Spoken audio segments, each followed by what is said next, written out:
بسم اللہ الرحمن الرحیم۔ عزیز ساتھیوں، یہ رمضان المبارک کا مبارک مہینہ ابھی جاری ہے، اور اس مہینے میں ایک عظیم رات ہے جس کے بارے میں اللہ تبارک و تعالیٰ نے قرآن عظیم کے اندر فرمایا ہے، اِنَّا أَنزَلْنَاهُ فِي لَيْلَةِ الْقَدْرِ وَمَا أَدْرَاكَ مَا لَيْلَةُ الْقَدْرِ لَيْلَةُ الْقَدْرِ خَيْرٌ مِّنْ أَلْفِ شَهْرٍ تَنَزَّلُ الْمَلَائِكَةُ وَالرُّوحُ فِيهَا بِإِذْنِ رَبِّهِم مِّن كُلِّ أَمْرٍ سَلَامٌ هِيَ حَتَّى مَطْلَعِ الْفَجْرِ۔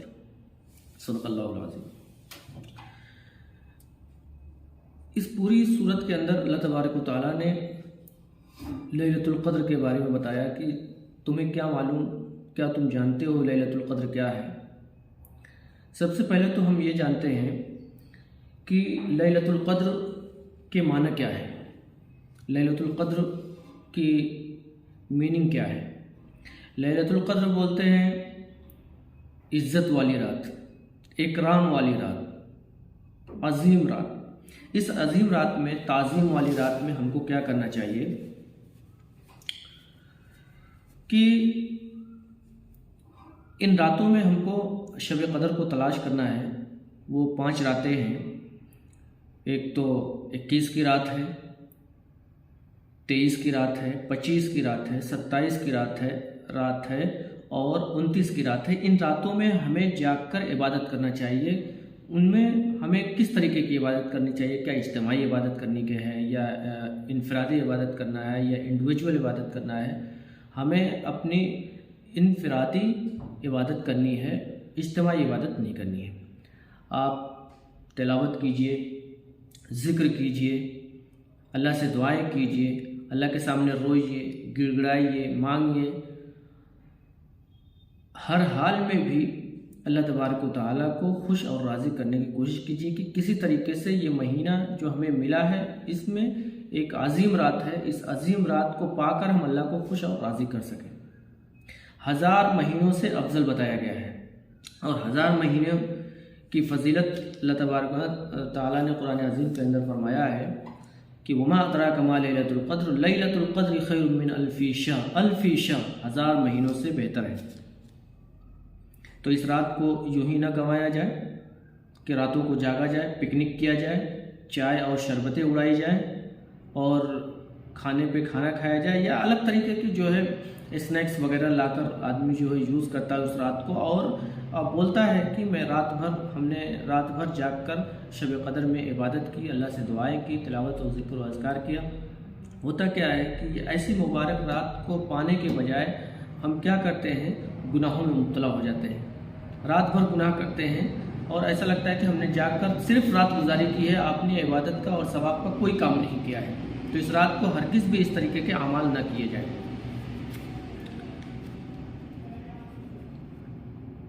1000 مہینوں سے بہتر اس کو قرار دیا گیا ہے، جس کی مکمل سورہ اللہ تبارک و تعالیٰ نے قرآن عظیم میں نازل فرما دی ہے۔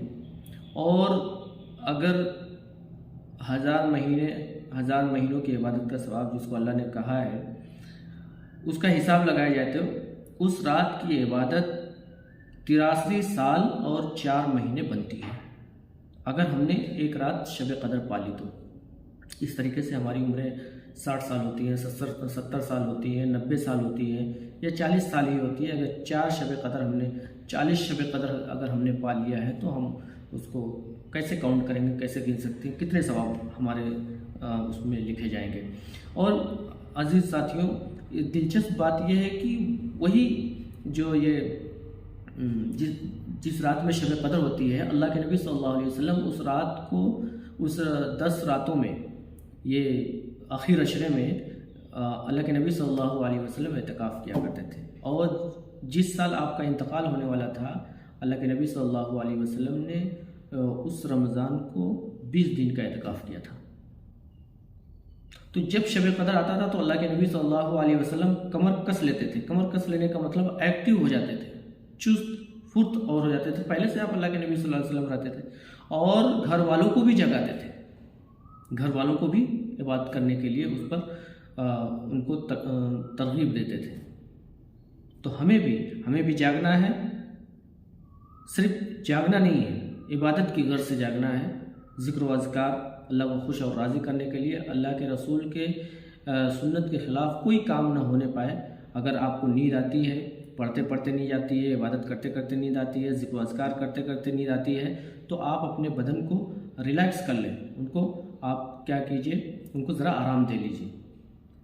شب قدر کا وقت سورج ڈوبنے سے صبح صادق تک، سورج نکلنے سے پہلے تک کا وقت رہتا ہے۔ تو آپ اگر سو گئے، آپ 12 بجے رات کو جاگے، تہجد کو جاگے، آپ نے عبادت کر لیا، نفل پڑھ لیا، تو بھی اس میں آپ کا شمار کیا جائے گا۔